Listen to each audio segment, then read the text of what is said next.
Football world cup के पीछे छिपे हैं किसके आंसू? फुटबॉल वर्ल्ड कप के पीछे कितनी मौतें छिपी है? 18 दिसंबर को कतर के दोहा शहर के लुसैल स्टेडियम में जब फ्रांस और अर्जेंटीना फुटबॉल वर्ल्ड कप 2022 का फाइनल मैच खेल रहे थे तो 80,000 लोग उस स्टेडियम में मौजूद थे और करोड़ों लोग अपने अपने घरों में टीवी सेट्स पर यह फाइनल लाइव देख रहे थे। लेकिन किसी को नहीं पता था कि उस स्टेडियम की नींव में कितने लोगों की लाशें गिरी थी, कितने लोगों के आंसू दफन थे, कौन थे ये लोग, कहां से आए थे, क्यों इनके बारे में कोई नहीं जानता। आइए हम आपको बताते हैं ये सब आज के इस वीडियो में। कतर में आज से कई साल पहले वर्ल्ड कप फुटबॉल के लिए आलीशान इमारतें, होटल, स्टेडियम बनना शुरू हो गए थे, लेकिन इनको बनाने वाले आते कहां से? दक्षिण पूर्व एशिया यानी कि भारत, पाकिस्तान, बांग्लादेश और नेपाल से मजदूरों को बड़ी कमाई का लालच देकर बुलाया गया। लेकिन इन अप्रवासी मजदूरों को नहीं पता था कि वहां कमाई तो नहीं, मौत और अत्याचार उनका इंतजार कर रहे थे। स्टेडियम बनाने के लिए बुलाए गए ये प्रवासी मजदूर बुरी से बुरी अवस्था में रखे गए। एक कमरे में कई कई मजदूर भर दिए जाते थे, न उन्हें बिजली दी जाती, न पानी का ठिकाना होता। काम पर लगते ही उनका एम्प्लॉयर उनका पासपोर्ट जब्त कर लेता, पैसे समय पर नहीं दिए जाते, अगर कोई शिकायत करता तो उन्हें भगा दिए जाने की धमकी दी जाती, और पासपोर्ट हाथ में नहीं होता तो वो जाते कहाँ, पैसा हाथ में नहीं होता तो कहाँ जाते। मजबूरी में सारे मजदूर नर्क से बदतर परिस्थितियों में फुटबॉल वर्ल्ड कप के स्टेडियम, होटल और मार्बल की बड़ी बड़ी इमारतें बनाने में लगे रहते। उनकी सुरक्षा का कोई ठिकाना नहीं होता। कितने मजदूर सुरक्षा नहीं होने की वजह से ऊंची इमारतों से गिरकर मर गए, कितने ही मजदूर बिल्डिंग बनाने वाली बड़ी बड़ी मशीनों में कुचल कर मर गए, कितने मजदूर पत्थरों और बिल्डिंग मटेरियल के नीचे दबकर मर गए, किसी को नहीं पता। मजदूर रात को अपने ही रहने की जगह आते और जब उनके कमरे में एक जगह खाली मिलती तब उन्हें पता चलता कि वो साथी काम के दौरान मारा गया। इंटरनेशनल लेबर ऑर्गेनाइजेशन ने कतर को माइग्रेट लेबर्स यानी कि प्रवासी मजदूरों के लिए दुनिया का सबसे खराब देश बताया। न सिर्फ प्रवासी मजदूरों के लिए काम करने की स्थितियां बहुत बुरी थी, बल्कि कतर के कानून भी उनके खिलाफ थे।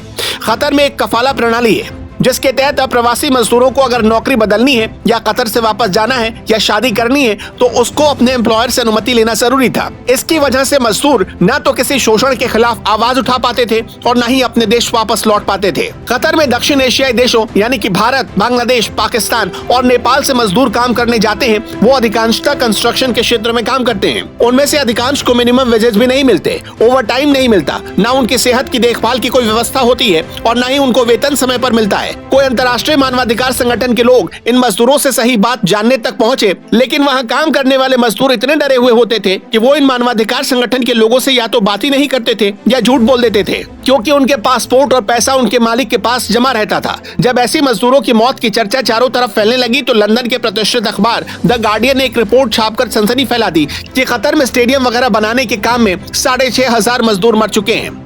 इस रिपोर्ट में सरकारी सूत्रों के हवाले से कहा गया कि मरने वाले मजदूरों में भारत, पाकिस्तान, बांग्लादेश, श्रीलंका और नेपाल के मजदूर सबसे ज्यादा थे और उनकी मौत के कारणों में निर्माण कार्य के दौरान ऊंची ऊंची इमारतों से गिरना, मशीनों की चपेट में आना, कतर की जानलेवा गर्मी में मर जाना शामिल था। यही नहीं, आत्महत्या करके मरने वाले मजदूरों की संख्या काफी ज्यादा थी। अगर कतर की तुलना पुरानी हिंदी फिल्मों के खलनायकों से की जाए तो उसका बर्ताव उस अत्याचारी जमींदार की तरह था जो मजदूरों पर कोड़े बरसाकर उनसे काम करवाता था। चलिए देखिए कि आखिर कतर में इतने मजदूरों के मरने का बैकग्राउंड क्या था। कतर ने इन मजदूरों को कितने पैसे दिए और खुद कितने पैसे कमाए। कतर को फुटबॉल वर्ल्ड कप आयोजित करने का अधिकार 2010 में मिला था। तब से लेकर 2020 तक यानी 10 साल में कतर में इन 5 देशों से आए 6,500 प्रवासी मजदूर काम करने के दौरान मौत के शिकार हुए। यानी कि फुटबॉल विश्व कप की तैयारियों के दौरान हर हफ्ते 12 मजदूरों की जान चली गई। इतना ही नहीं, मरने वाले मजदूरों का आंकड़ा और बड़ा होगा क्योंकि इन 5 देशों के अलावा भी और कई देशों के मजदूर कतर आए थे, जैसे कि केन्या और फिलीपींस, लेकिन उनके मजदूरों का कोई आंकड़ा उपलब्ध नहीं है। क से कतर और क से कोविड, लेकिन शायद कोविड भी इन बेचारे मजदूरों के लिए उतना खतरनाक साबित नहीं होता जितना कतर हुआ। एक तरफ तो इन मजदूरों का जानलेवा शोषण किया जा रहा था और दूसरी तरफ कतर इस फुटबॉल वर्ल्ड कप के आयोजन से भरपूर पैसा कमा रहा था। कतर ने जमकर इन मजदूरों का शोषण किया और अपने यहाँ उनसे 7 नए स्टेडियम, एक नया एयरपोर्ट, नई सड़कें, पब्लिक ट्रांसपोर्ट सिस्टम, कई होटल और पूरा एक नया शहर तक बनवा लिया ताकि फुटबॉल वर्ल्ड कप आयोजित करवाया जा सके।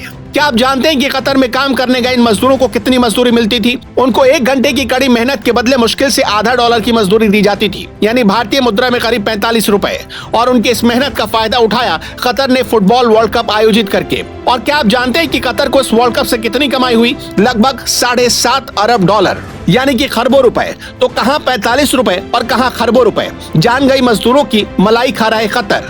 कतर ने टिकटों की बिक्री, स्पॉन्सरशिप, विज्ञापनों, वर्ल्ड कप देखने आए फुटबॉल दीवानों और टीवी के प्रसारण अधिकार को बेचकर भरपूर कमाई की। फुटबॉल वर्ल्ड कप के बाद भी कतर के टूरिज्म की बढ़ोतरी और नए बने होटलों वगैरह से उसकी कमाई होती रहेगी। विज्ञापन की दुनिया में उसका नया जलवा हो जाएगा। यानी कुल मिलाकर कतर की चांदी ही चांदी होगी। इस चांदी की चकाचौंध में जब वर्ल्ड कप हुआ तो किसी को याद नहीं आया कि 6,500 मजदूरों की लाशें उन स्टेडियम में गिरी थी। जब पूरी दुनिया फुटबॉल वर्ल्ड कप का मजा उठा रही थी, लोग तालियां बजा रहे थे, तब कतर के स्टेडियम की नींव में उन मरे हुए मजदूरों की आत्माएं करा रही थी। वो चंद पैसों के लिए कतर काम करने आए थे और फिर कभी अपने घर वापस नहीं लौट कर जा सके। अगर वो आत्माएं बोल पाती तो ये कहती कि दुनिया में कहीं भी काम करने चले जाना, मगर कतर नहीं जाना। ये था हमारा आज का वीडियो। अगर आप ऐसे ही वीडियोस रोज देखना चाहते हैं तो हमारे चैनल को सब्सक्राइब करना मत भूलिए। बस वीडियो के नीचे दिए गए लिंक पर क्लिक करिए और हमारे साथ जुड़े रहिए।